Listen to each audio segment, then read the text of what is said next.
प्रभू येशू ख्रिस्ताच्या प्रेमळ नावामध्ये आपणा सर्वांस सलाम. डिसेंबर महिना आला की नाताळाची सुरुवात होते आणि सगळीकडे कसे आनंदाचे वातावरण असते. ख्रिसमस किंवा नाताळ म्हणजेच प्रभू येशू ख्रिस्ताचा जन्मदिवस. या सणाला 4 आठवड्यापासूनच सुरुवात होते आणि या 4 आठवड्यांना आगमन समय म्हणजेच ॲडव्हेंट असे म्हणतात. आगमन म्हणजे येणे. ॲडव्हेंट हा लॅटिन शब्द आहे. ख्रिस्ताचे जसे पहिले येणे झाले तसेच प्रभू येशूच्या दुसऱ्या आगमनाच्या प्रतीक्षेचे स्मरण करणे म्हणजेच नाताळ होय. नाताळाच्या अगोदरचे 4 प्रभुवार म्हणजेच रविवार हे आगमनाचे 4 रविवार मानले जातात. या ॲडव्हेंटचा मुख्य हेतू असा आहे की ख्रिसमस पूर्व तयारीमध्ये आध्यात्मिकता आणि प्रार्थनेवर लक्ष केंद्रित करणे. ख्रिसमसच्या अगोदर या 4 आठवड्यांचा हा तयारी करण्याचा समय म्हणजेच ख्रिस्ताच्या दुसऱ्या आगमनाची तयारी करणे. ख्रिस्ताच्या दुसऱ्या आगमनाची तयारी करणे म्हणजेच काय, तर आपल्या अंतःकरणाची शुद्धता करणे, आमच्या आत्म्याची आध्यात्मिक तयारी करण्याचा हा समय आहे. आणि आजचा पहिल्या आगमनाचा हा रविवार आहे. आणि आजचा संदेशाचा विषय आहे आशेचा संदेश. आशा म्हणजे येशूचा प्रकाश. रोमकरास पत्र याचा 15वा अध्याय आणि 13वे वचन जर आपण वाचले तर त्यामध्ये लिहिलेलं आहे, आता आशेचा देव विश्वास ठेवण्यामुळे तुम्हाला संपूर्ण आनंदाने व शांतीने भरो, अशा करता की तुम्हाला पवित्र आत्म्याच्या सामर्थ्याने विपुल आशा प्राप्त व्हावी. आशा म्हणजे काय, तर आशा म्हणजे देवावर अवलंबित्व. याचाच अर्थ की आम्ही जे देवावर अवलंबून राहतो, आमचं जे देवावरचं अवलंबित्व आहे ती म्हणजेच आशा. आशा ही केवळ इच्छा नसून परमेश्वराच्या वचनावर दृढ विश्वास आहे. देवाने दिलेल्या प्रत्येक वचनाने आम्हाला एक नवीन आशा दिलेली आहे. आणि जेव्हा जेव्हा आम्ही पवित्र शास्त्रामध्ये वचन वाचतो तेव्हा आम्हाला एक नवीन आशा प्राप्त होते. येशू ख्रिस्त हाच जगाची खरी आशा आहे. आणि येशूचा जन्म म्हणजेच नवीन युगाची सुरुवात आहे. योहानकृत शुभवर्तमान याचा 8वा अध्याय आणि 12व्या वचनामध्ये लिहिलेलं आहे. योहानकृत शुभवर्तमान याचा 8वा अध्याय आणि 12व्या वचनात लिहिलेलं आहे, पुढे येशू पुन्हा त्यांना म्हणाला, मीच जगाचा प्रकाश आहे. जो मला अनुसरतो तो अंधारात चालणारच नाही, तर त्याच्याजवळ जीवनाचा प्रकाश राहील. येशू त्याच्या शिष्यांना सांगत आहे की मीच जगाचा प्रकाश आहे. येशू हा जगाचा प्रकाश आहे, ही त्याने आम्हाला दिलेली आशा आहे. आणि तो म्हणतो की जो मला अनुसरतो, जो येशूच्या मागे जातो, तो कधीच अंधारात चालणार नाही, तर त्याच्याजवळ सर्व काळ जीवनाचा प्रकाश असा राहणार आहे. अंधकारात जगणाऱ्या या मानव जातीला देवाचा प्रकाश मिळाला. आणि हा प्रकाश कसा मिळाला, तर प्रभू येशू ख्रिस्ताचा जन्म या भूतलावर झाला. आणि म्हणून आम्ही तो जन्मदिवस 25 डिसेंबर या दिवशी साजरा करतो. आणि हे जे भविष्य आहे हे यशिया संदेष्टाने येशू ख्रिस्ताच्या जन्मापूर्वीच हे भाकीत केलेलं होतं. यशया याचा 9वा अध्याय आणि 6व्या वचनामध्ये, कारण आमच्यासाठी बाळ जन्मला आहे, आम्हाला पुत्र दिला आहे, त्याच्या खांद्यावर सत्ता राहील, त्याला अद्भुत, मंत्री, समर्थ देव, सनातन पिता आणि शांतीचा अधिपती म्हणतील. परमेश्वराने त्याचा एकुलता एक पुत्र येशू ख्रिस्त आमच्यासाठी मानवपुत्र म्हणून या भूतलावर एका साध्या गाईच्या गोठ्यामध्ये प्रभू येशू ख्रिस्त जन्मला आणि तो मानव म्हणून या भूतलावर राहिला. त्याने अखिल मानव जातीचं पाप आपल्यावर स्वतःवर घेतलं आणि तो त्या वधस्तंभावर क्लेशदायी मरणाने तो मरण पावला आणि पुन्हा 3ऱ्या दिवशी तो पुनरुत्थित झाला, म्हणजे त्या मरणावर त्याने विजय मिळवला आणि स्वर्गात चढला आणि तो पुन्हा येणार आहे. आणि म्हणून आम्ही त्याचा आगमन समयाची ही तयारी करत आहोत. योहान कृत शुभवर्तमान याचा 14वा अध्याय आणि 3ऱ्या वचनामध्ये येशू लिहित आहे, आणि मी जाऊन तुमच्यासाठी जागा तयार केली, म्हणजे पुन्हा येऊन तुम्हाला आपल्या जवळ घेईन, यासाठी की जेथे मी आहे तेथे तुम्हीही असावे. प्रभू येशूने मानव देह धारण करून या भूतलावर त्याने जन्म घेतला. त्यानंतर तो वधस्तंभावर खिळला गेला आणि त्यानंतर तो 3ऱ्या दिवशी मेलेल्यातून पुन्हा उठला आणि स्वर्गात चढलेला आहे. आणि तो आम्हाला आशेचं वचन देत आहे. तो म्हणतो, मी तुमच्यासाठी जाऊन जागा तयार करत आहे. आणि तो आमच्यासाठी कुठे जागा तयार करत आहे? तर तो आमच्यासाठी स्वर्गामध्ये जागा तयार करत आहे. आणि तो म्हणतो की मी तुमच्यासाठी जेव्हा जागा तयार केली, म्हणजे पुन्हा येऊन तुम्हाला आपल्या जवळ घेईल, यासाठी की जेथे मी आहे तेथे तुम्हीही असावे. ज्या ठिकाणी प्रभू येशू स्वर्गात आहे त्या ठिकाणी तो आम्हाला घेऊन जाणार आहे. हे आशेचं वचन त्याने तुम्हाला आणि मला दिलेलं आहे. या वचनामध्ये प्रभू येशूने एका शाश्वत जीवनाचे वचन, शाश्वत आशेचे वचन प्रभूने आम्हाला दिलेले आहे.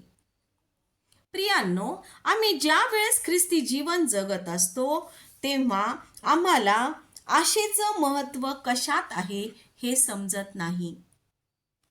आर्थिक संपत्तीमध्ये आशेचं महत्त्व आहे काय? किंवा इतर लोकांचा आधार, यामध्ये आम्हाला आशेचं महत्त्व सापडतं का? की आम्हाला जो देवावरचा विश्वास आहे त्यामध्ये ती आशा आम्हाला सापडते? या आशेचं महत्त्व कशात आहे?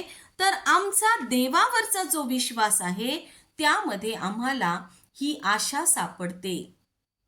रोमकरास पत्र याचा 5वा अध्याय आणि 4थ्या आणि 5व्या वचनामध्ये लिहिलेला आहे की धीराने शील आणि शिलाने आशा निर्माण होते आणि आशा लाजवत नाही.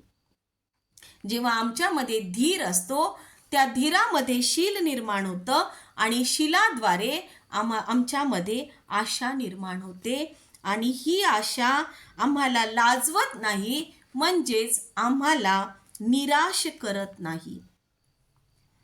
आगमन काळाचा हा जो समय आहे, या समयामध्ये आम्हाला आशेने सज्ज राहायचं आहे.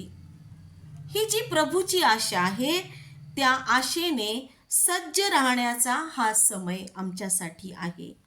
आणि म्हणून आम्ही प्रार्थनेने आणि शुद्धतेने आमच्या जीवनात येशूचं स्वागत करणे अतिशय गरजेचं आहे. ज्या वेळेस आमच्यामध्ये ती आशा असेल तेव्हा आम्ही प्रार्थनेने आणि शुद्धतेने आमच्या जीवनामध्ये आम्ही येशूचं स्वागत करू शकू. 2 पेत्र याचा 3रा अध्याय आणि जर 8 ते 15 ही जर वचनं आपण वाचली तर या वचनामध्ये पेत्र लिहित आहे की प्रभूला एक दिवस 1000 वर्षांसारखा आहे. आणि 1000 वर्ष एका दिवसासारखी आहेत. मग देवाच्या न्यायाला एवढा विलंब का? प्रथम आपण हे लक्षात घेतलं पाहिजे की देव कालातीत आहे आणि आपल्याप्रमाणे तो वेळेच्या बंधनात राहत नाही. पृथ्वीचा सूर्याशी असलेला संबंध आणि त्यावरचा जो वेळ आहे तो वेळ अवलंबून असतो, पण देवाला या संबंधाचे कसलेच बंधन नाही. पृथ्वी आणि सूर्य यामध्ये त्या सूर्यमालेमध्ये जसा पृथ्वी सूर्याच्या भोवती फिरते आणि आपण त्याच्यानुसार कालमापन करतो, त्या बंधनामध्ये मनुष्य राहतो, परंतु देव त्या बंधनात राहत नाही. आणि म्हणून आम्हाला पेत्र लिहित आहे की एक दिवस प्रभूला 1000 वर्षांसारखा आहे. तो एका दिवसाचे 1000 वर्ष करू शकतो आणि 1000 वर्षाचा एक दिवस प्रभू करू शकतो. हे जे देवाचं अभिवचन आहे की अधर्मी लोकांचा न्याय किंवा नाश हा न्यायाने करणार आहे, परंतु आम्हाला वाटतं की हे जे अधर्मी लोक आहेत त्यांच्यासाठी परमेश्वर कदाचित विलंब करत आहे, परंतु देव त्याच्या अभिवचनाशी अविश्वासू आहे असे नाही, तर देव सहनशील आहे. देवाला कोणाचाच नाश व्हावा असं वाटत नाही. देवाला वाटतं की प्रत्येकाने पश्चाताप करावा आणि प्रभू सोबत स्वर्गामध्ये त्यांनी राहावं.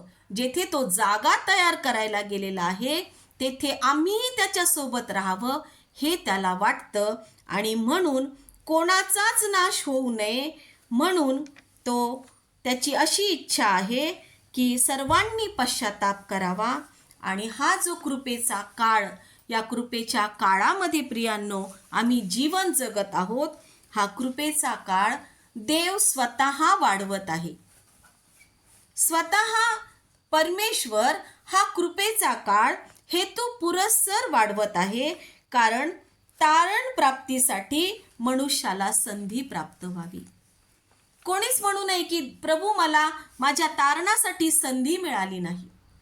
प्रभू येशू प्रत्येकाला तारणासाठी एक संधी देत आहे आणि ती संधी अखिल मानवजातीच्या प्रत्येक मानवाने ती संधी घ्यावी म्हणून प्रभू त्याला विलंब करत आहे.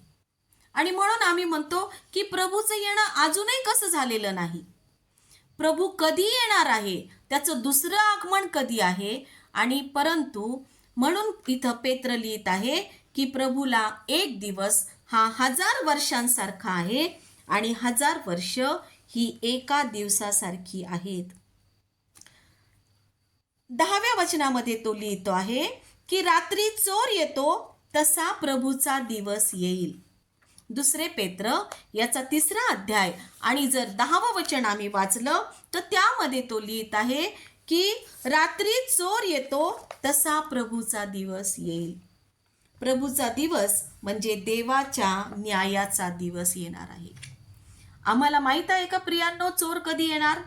की आज चोर येणार आहे. मग आम्ही सर्वजण जागृत राहू आणि मग कदाचित आम्ही पोलिसांना बोलू, आम्ही रात्रभर जागून काढू आणि चोर आमच्या घरामध्ये येऊ नये म्हणून आम्ही त्याच्यासाठी सज्ज राहू. प्रभूच्या येण्याचा दिवस जो आहे त्याचं वर्णन असं केलेलं आहे की रात्री चोर येतो तसा प्रभूचा दिवस येईल. अचानक चोर आम्हाला सांगून येत नाही, चोर अचानक येतो. आम्ही जेव्हा बेसावध असतो तेव्हा चोर येतो आणि प्रभू सुद्धा असा येणार आहे. प्रभू येण्याचा जो दिवस आहे तो आम्हाला माहीत नाही. आम्ही बेसावध असू आणि अशा वेळेस प्रभू अचानक येणार आहे आणि देव न्याय करणार आहे. तो दिवस म्हणजे पृथ्वीवर पुन्हा येण्याचा दिवस आहे आणि आकाश आणि पृथ्वीच्या अंतिम नाशाचा तो दिवस असणार आहे. तो दिवस चोरासारखा येईल, म्हणजे अकस्मात येणार आहे आणि आकाश नाहीसे होईल, सृष्टी तत्वे तप्त होऊन लयास जातील. पेत्र पुढे लिहित आहे, पण जे लोक देवाचे भय बाळगून आहेत त्यांना त्यांची जबाबदारी पुढं पेत्र सांगत आहे की म्हणून तुम्ही पवित्र वर्तवणुकीत व सुभक्तीत राहून देवाचा दिवस येण्याची वाट पाहावी. प्रियांनो, आमचं तारण झालेलं आहे आणि आम्हाला माहित आहे की प्रभू पुन्हा येणार आहे. तो जागा तयार करायला गेलेला आहे आणि तो आम्हाला घेऊन जाणार आहे, हे आम्हाला ठाऊक आहे. परंतु त्याच्या येण्याची आम्हाला जी वाट पाहायची आहे, ती वाट पाहत असताना आम्ही पवित्र आमची वर्तणूक पाहिजे. आम्ही पवित्र वर्तणुकीत राहिलं पाहिजे. आमची जी वागणूक आहे ती वागणूक आमची पवित्र पाहिजे. आणि आम्ही सुभक्तीत राहायचं आहे, म्हणजे त्याच्या प्रार्थनेमध्ये आम्ही जीवन जगायचं आहे. त्याचे वचन आणि त्याची प्रार्थना आम्ही आमच्यामध्ये सदैव जागृत ठेवली पाहिजे. आज आम्ही आमचं आत्मपरीक्षण करूया की आमची वर्तणूक, आमची वागणूक पवित्र आहे का? आमच्यामध्ये सर्व कलह, मत्सर, द्वेष, हेवा, तटफुटी या सर्व गोष्टी आहेत का? आणि जर ह्या गोष्टी असतील तर आमची वागणूक निश्चितच पवित्र नाही. आणि म्हणून आम्हाला पेत्र लिहित आहे की तुमची वागणूक ही पवित्र पाहिजे. आम्ही जेव्हा देवाची वाट पाहत आहोत, आमच्या प्रभूची दुसऱ्या येण्याची वाट पाहत आहोत, तेव्हा आम्ही पवित्र असणं अतिशय गरजेचं आहे. आमची वागणूक पवित्र पाहिजे आणि आम्ही वेळी आम्ही प्रार्थनेमध्ये तत्पर पाहिजे. त्याच्या सेवेमध्ये आम्ही तत्पर पाहिजे. ऐहिक गोष्टीसाठी जगणे म्हणजे तात्पुरते जगणे होय. आम्ही या जगामध्ये ऐहिक गोष्टींसाठी जगतो प्रियांनो. सर्व नश्वर गोष्टींसाठी आम्ही जगतो आणि त्याच्यासाठी आम्ही जीवाचा आटापिटा करतो. परंतु आमचं हे जीवन जे आहे, हे ऐहिक जीवन म्हणजे आम्ही तात्पुरतं जगतो. पण आम्हाला जर सार्वकालिक जीवनामध्ये जायचं असेल तर आम्हाला प्रभू सोबत जाण्यासाठी आमच्यामध्ये त्याची नीतिमत्व असणं अतिशय गरजेचं आहे. आणि म्हणून ज्या वेळेस प्रभूचं दुसरं येणं आहे, तर ज्याच्यामध्ये नीतिमत्व वास करते असे नवे आकाश व नवी पृथ्वी याची त्याच्या वचनाप्रमाणे आम्ही वाट पाहत आहोत. आम्ही प्रगटीकरणामध्ये पाहतो की नवे आकाश आणि नवी पृथ्वी आहे आणि तिथे आम्हाला जायचं आहे. नवे आकाश आणि नवी पृथ्वी म्हणजेच सार्वकालिक जीवन याची आम्ही वाट पाहत आहोत. आणि म्हणून आम्ही ऐहिक गोष्टींसाठी तात्पुरतं जीवन न जगता आम्ही नवे आकाश आणि नवी पृथ्वी म्हणजे सार्वकालिक जीवनाची वाट पाहून आम्हाला तिथे जाण्यासाठी आम्ही परमेश्वराच्या दृष्टीने निष्कलंक आणि निर्दोष आणि शांतीत असलेले असे त्याला आढळावे, म्हणून होईल तितका प्रयत्न करा, असं पेत्र आम्हाला त्या वचनामध्ये सांगत आहे. जर आम्हाला सार्वकालिक जीवनाची जर वाटचाल आम्हाला करायची आहे तर आम्ही प्रभूच्या दुसऱ्या आगमनाची वाट पाहत आहोत. पण तो येत असताना, प्रभू येशू पुन्हा येत असताना आम्ही त्याला त्याच्या दृष्टीने आम्ही निष्कलंक त्याला आढळावे आणि निर्दोष असे असावे आणि त्याच्या शांतीमध्ये असे असावे, म्हणून आम्ही प्रयत्न करणे अतिशय गरजेचं आहे. पुढे आपण पाहूयात लूक शुभवर्तमान याचा 12वा अध्याय आणि 32 ते 40 वचनामध्ये आपण पाहतो की 40वे वचन मी वाचत आहे. तुम्हीही सिद्ध असा, कारण तुम्हाला वाटणार नाही त्या घटकेस मनुष्याचा पुत्र येईल. या ठिकाणी पेत्र लिहितो की जसा चोर येईल तो दिवस म्हणजे प्रभूचा येणं. आणि इथं लूक लिहित आहे की तुम्हाला वाटणार नाही त्या घटकेस मनुष्याचा पुत्र येईल. ती घटका की आता ह्या घटकेला येईल असं तुम्हाला वाटणार नाही, कदाचित त्याच वेळेस प्रभू येईल. आम्ही म्हणतो की प्रभूचं दुसरं आगमन कधी होणार आहे, खूप लवकर आहे, परंतु अजूनही प्रभू येत नाहीये. माझ्या आयुष्याचे 40 वर्ष गेलेले आहेत, 20 वर्ष गेलेले आहे, मी हेच ऐकत आहे की प्रभूचं दुसरं येणं आहे, तरीही प्रभू अजूनही आलेला नाही. परंतु प्रभूचं दुसरं आगमन कधी होणार आहे प्रियांनो, हे कोणालाच माहीत नाही. हे प्रभू येशूला सुद्धा माहीत नाही. ते फक्त पित्याला माहीत आहे. जो त्याचा पिता परमेश्वर फक्त त्यालाच माहीत आहे. आणि म्हणून आम्हाला त्याच्या दुसऱ्या आगमनासाठी सिद्ध राहायचं आहे, तयार राहायचं आहे. म्हणून लूक आम्हाला लिहित आहे की तुम्ही सिद्ध असा. आम्हाला सिद्ध राहायचंय प्रभूच्या दुसऱ्या आगमन येण्यासाठी. पुढे आपण लूककृत शुभवर्तमान याचा 12वा अध्याय आणि 33 आणि 34व्या वचनामध्ये आम्ही कसं सिद्ध राहायचं आहे हे त्याने आम्हाला सांगितलं आहे. आणि तो म्हणत आहे की जगिक धनसंपत्ती न मिळवता किंवा जगिक धनसंपत्ती न साठवता आम्ही ख्रिस्ताच्या कार्यासाठी आपला पैसा खर्च केला पाहिजे आणि आपला वेळ सुद्धा त्याच्या कार्यासाठी दिला पाहिजे. ज्यावेळेस आम्हाला प्रभूच्या दुसऱ्या आगमन समयी सिद्ध राहायचंय तेव्हा आम्ही आमच्या जगामध्ये जी काही संपत्ती आहे ती संपत्ती आम्ही न साठवता आमची जी संपत्ती आहे ती संपत्ती ख्रिस्ताच्या कार्यासाठी आम्हाला त्याच्या सेवेक कार्यासाठी ती खर्च करायची आहे. पुष्कळ जण आम्ही आमची संपत्ती आमच्या जगिक सुखविलासात खर्च करतो, परंतु प्रभूच्या कार्यासाठी आम्हाला आमचा पैसा खर्च करणं त्याच्यासाठी अतिशय गरजेचं असं आहे. पुष्कळ जण म्हणतात की आम्हाला प्रभूची सेवा करायला वेळ नाही, परंतु जर त्याच्या दुसऱ्या आगमनासाठी जर आम्हाला तयार व्हायचं आहे तर वचन आम्हाला सांगत आहे की आम्ही आमचा वेळ त्याच्या कार्यासाठी खर्च केला पाहिजे. आमचा वेळ प्रभूच्या कार्यासाठी आम्ही दिला पाहिजे. आणि जेव्हा आपण असे करतो तेव्हा आम्ही स्वर्गीय संपत्ती जमा करतो. स्वर्गामध्ये जे आमचं हे धन आहे ते धन सुरक्षित राहील आणि स्वर्गातील धनाची चोरी होत नाही, त्याला कसर लागत नाही. परंतु जगातली जी संपत्ती आहे ती नेहमी असुरक्षित असते. आम्हाला भीती वाटते आमची संपत्ती कुठे ठेवावी. बँकेत जरी ठेवली तर आता सध्या मोबाईल हॅक होत आहेत, आमचं अकाउंट एका मिनिटात खाली होत आहे. आमचं धन जगामध्ये कुठेच सुरक्षित नाही. परंतु परमेश्वराचं वचन आम्हाला सांगत आहे की तुमची जी स्वर्गात साठवली जाणारी संपत्ती आहे ती कधीच असुरक्षित नाही, तर ती सुरक्षित आहे आणि ती नष्ट देखील होणार नाही. आणि ही संपत्ती आम्हाला साठवत असताना आम्हाला आमचा जो इथला जगिक पैसा आहे तो आम्हाला त्याच्या सेवा कार्यासाठी खर्च करायचा आहे.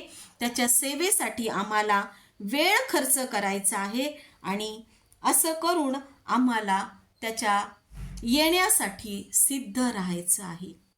जर पुढे आपण लूककृत शुभवर्तमान याचा 12वा अध्याय आणि 35वं वचन जर आपण वाचलं तर ते वचन आहे, तुमच्या कमरा बांधलेल्या व दिवे लावलेले असू द्या.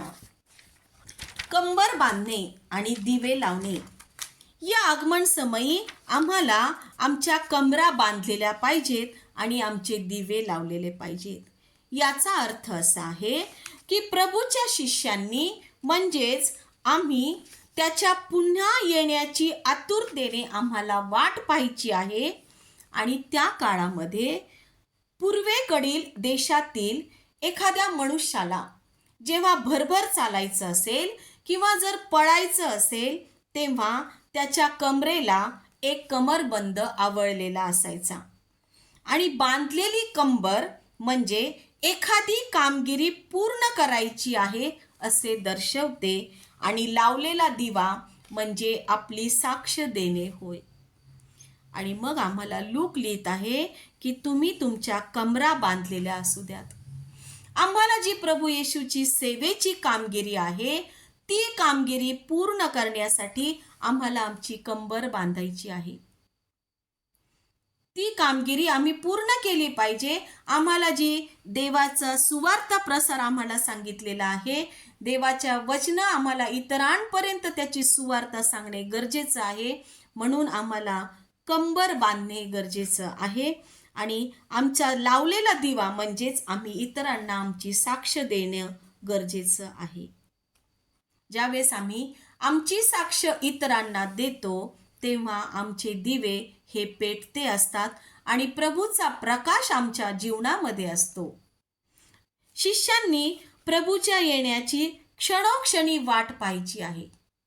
आम्ही तो कधी येणार, आता येणार आहे का, मग येणार आहे का, क्षणोक्षणी आम्ही त्याच्या येण्याची वाट पाहायची आहे. आणि तो जेव्हा येईल तेव्हा येईल, पण आम्ही सदैव जागृत राहणं गरजेचं आहे. आणि म्हणून या आगमन समयी आम्ही सिद्ध राहावे म्हणून आपण प्रार्थना केली पाहिजे. दरवर्षी ख्रिसमस येतो आणि दरवर्षी जातो आणि मग आम्ही त्याच्या येण्याची वाट पाहत आहोत, परंतु तो विलंब करत असेल असे आम्हाला वाटत असेल, पण तो आमच्यासाठी कृपेचा काळ हेतू पुरस्सर वाढवत आहे. पण ह्या वर्षी देखील आम्हाला आशेने सज्ज व्हायचं आहे. आम्हाला प्रभू येशूच्या येण्याची तयारी करण्यासाठी आम्हाला आशेने सज्ज व्हायचं आहे, कारण आमची आशा देव आहे. आम्ही आमची वर्तणूक पवित्र ठेवली पाहिजे. आम्ही सुभक्तीमध्ये राहून आमची आध्यात्मिकता वाढवली पाहिजे. निरंतर आम्ही प्रार्थना केली पाहिजे. प्रभूची वाट पाहत असताना आम्ही निष्कलंक आणि निर्दोष आणि त्याला शांतीमध्ये आढळावे म्हणून आम्हाला प्रयत्न करायचा आहे. आमची जी जगिक संपत्ती आहे ती आम्ही न मिळवता आम्हाला स्वर्गीय संपत्ती स्वर्गामध्ये साठवायची आहे. आणि आमचा जो जगिक पैसा आहे तो आम्हाला देवाच्या कार्यासाठी खर्च करायचा आहे. प्रियांनो, आम्हाला आमचा वेळ काढून देवाच्या कार्यासाठी आम्ही दिला पाहिजे. आम्ही सुवार्ता प्रसार केला पाहिजे. आणि खरोखर या फर्स्ट ॲडव्हेंटला प्रभूच्या कार्यासाठी आम्हाला आमच्या कमरा बांधायच्या आहेत. ती कामगिरी जी आम्हाला प्रभूने दिलेली आहे त्याची सुवार्ता प्रसाराचं कार्य इतरांपर्यंत नेण्यासाठी आम्हाला कंबर बांधायची आहे. आणि आमची साक्ष आम्ही इतरांना सांगून ख्रिस्तावरची आशा प्रज्वलित करायची आहे. प्रभू करो त्याच्या पुन्हा दुसऱ्या येण्यासाठी आम्ही सिद्ध राहावे म्हणून देवाची कृपा त्याला मागू. परमेश्वर करो त्याला मान, सन्मान आणि गौरव युगानयुग असो. आमेन, आमेन.